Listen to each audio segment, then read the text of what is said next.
Good evening. It's June 16th, 2026. The world's most powerful democracies gathered on the French Riviera today, but their most powerful leader didn't quite show up in spirit.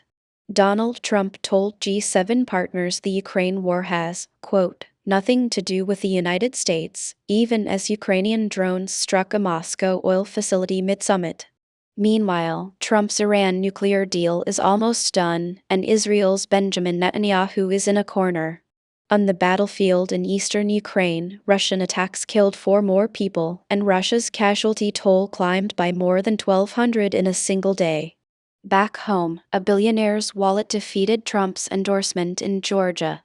In Europe, Ireland is stepping up to run the EU Council, inheriting an impossible to-do list.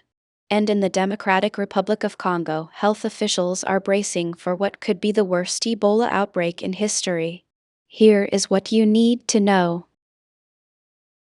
The Group of 7 summit convened in the French resort city of Menton on Monday, with the war in Ukraine dominating the agenda, whether Donald Trump wanted it to or not. Speaking to reporters, Trump said the conflict has, quote, no impact on the United States and declared that America has, quote, nothing to do with it. European leaders and the other G7 members pushed hard against that framing. The summit's joint declaration pledged continued military support for Ukraine and promised new rounds of sanctions against Russia. Volodymyr Zelensky, who attended portions of the summit, told journalists that G7 leaders collectively agreed Russia is not winning the war, and that discussions on further punitive measures were substantive and serious. European leaders also publicly urged Trump to host direct talks between Zelensky and Vladimir Putin, a request the White House has not yet accepted. As the summit was underway, Ukraine demonstrated it has not been waiting for diplomacy. Kyiv launched a drone strike that hit a major oil facility on the outskirts of Moscow, sending a pointed message about the cost of continued delay. Vice President J.D. Vance confirmed Monday that a nuclear deal between the United States and Iran could be released before Friday. Vance described the agreement as, quote, about a page and a half, very general, with many details still to be worked out. The Wall Street Journal reported an exclusive. Under the terms of the deal, Tehran would be permitted to sell oil on international markets immediately, unlocking revenues denied under years of American sanctions. The deal puts Israeli Prime Minister Benjamin Netanyahu in a profoundly difficult position. Trump had already grown furious at Israel over what he called vicious strikes on Lebanon, moves that complicated the Iran diplomacy at a critical moment. Now, with a ceasefire in place, Netanyahu faces his own far-right coalition partners who strongly oppose any arrangement with Tehran, while being constrained by the American president who brokered it. Trump made his position on Iran's nuclear ambitions unmistakably clear. He warned that if Iran ever attempts to develop a nuclear weapon, quote, hell will rain down. Away from the diplomatic theater, the war on the ground showed no sign of slowing. Ukraine's military reported that Russia's casualty toll rose by 1,260 troops in a single 24-hour period. Russian forces struck eastern Ukrainian cities, killing at least 4 civilians according to Reuters. A Ukrainian drone also detonated in the vicinity of Moscow, underscoring Kyiv's increasingly long reach. The Institute for the Study of War's latest assessment documented continued Russian offensive pressure in the east at high personnel cost. And in Russian-occupied Crimea, authorities have now banned motorcycles and mopeds. Officials said residents were confusing engine noise with approaching drones. It is a telling detail, even in territory Russia has held for over a decade. The psychological weight of constant Ukrainian strikes is visibly mounting. At the G7 in France, Trump gave a mixed performance on Ukraine. He dismissed the war as having no American impact, but then sent sharply different signals to the press. Trump said he may reimpose sanctions on Russian oil if Vladimir Putin refuses to come to the negotiating table, reversing a posture of engagement that has defined much of his presidency. He also signaled that, with the Iran nuclear deal nearly complete, his attention is shifting back toward the Ukraine conflict. Multiple outlets reported that Trump sees Iran as soon entering the, quote, rear-view mirror. On the domestic side, Trump invoked the Defense Production Act for munitions and military supply chains, a significant wartime economic measure that could accelerate United States arms manufacturing output. Separately, a new poll cited by Forbes found Trump's approval rating has risen slightly since the end of active Iran hostilities, but remains below the levels he held before the Iran campaign began. Tuesday's Georgia primaries delivered a split verdict on the power of a Trump endorsement. In the Republican governor's race, billionaire businessman Rick Jackson spent more than $100 million of his own fortune to defeat Burt Jones, the lieutenant governor whom Trump had endorsed. Politico was blunt: Trump's endorsement power just met its $100 million limit. An outsider with deep enough pockets can still beat the president's preferred candidate. In the Senate race, however, Trump scored a win. Representative Mike Collins, who carried Trump's late endorsement despite the president's reported private doubts, apparently related to Collins' abortion stance, defeated his primary opponent and will now face Democratic Senator Jon Ossoff in November. That matchup has Republicans worried. The GOP emerged from a bruising primary, and party strategists acknowledge Collins has a significant fundraising gap and coalition-building challenge ahead of the general election. New details are emerging about the Trump-Iran nuclear agreement.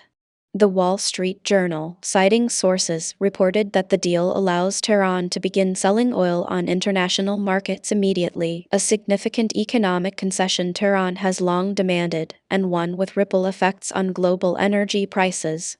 The Trump administration is separately weighing how to provide what officials called VIP passes for additional oil tankers to pass safely through the Strait of Hormuz, suggesting the deal comes with a broader maritime dimension. On the legal front, Haitian citizens asked the United States Supreme Court to weigh in on a dispute over whether the Trump administration properly ended temporary protected status for Haitians, a case with implications for tens of thousands of people living and working in the United States. The administration's immigration record remains one of the most contested legal battlegrounds of the Trump presidency. European leaders arrived at the G7 summit in Menton with a clear mission: move Donald Trump toward genuine engagement on Ukraine.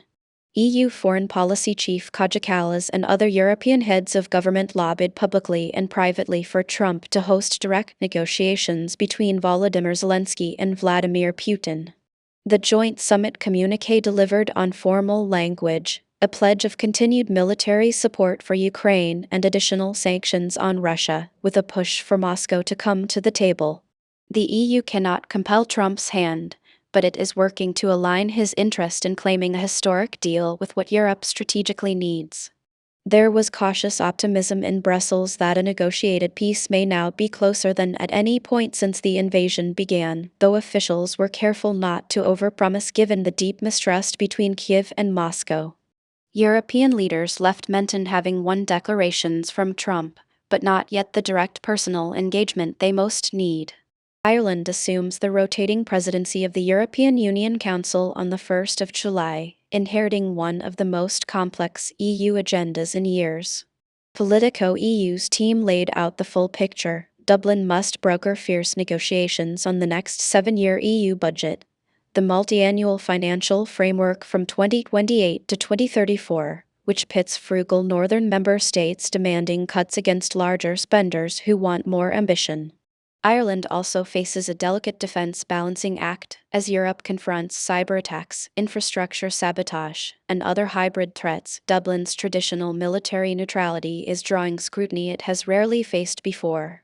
On technology, Ireland hosts many of the world's largest American tech companies, Google, Meta, Apple, and will preside over sensitive digital regulation debates that affect those very firms. The French election cycle is expected to slow EU decision-making in the second half of the year, leaving Ireland a critical and possibly narrow window to deliver. Hungary's parliament voted Monday to cap the tenure of a prime minister at 8 years, a constitutional change specifically designed to prevent former leader Viktor Orbán from returning to power.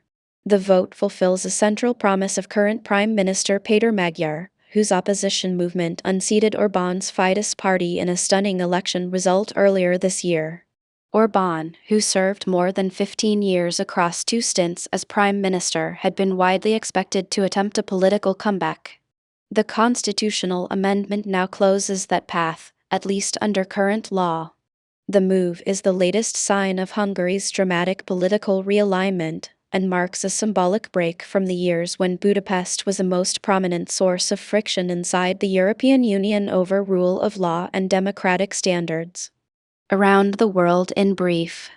The Democratic Republic of Congo is facing what may be the worst Ebola outbreak in Africa's history. The Africa CDC is sounding the alarm and mobilizing emergency resources as case counts climb alarmingly. SpaceX, Elon Musk's rocket company, has overtaken Amazon to become the world's 5th most valuable firm after a surge in its share price.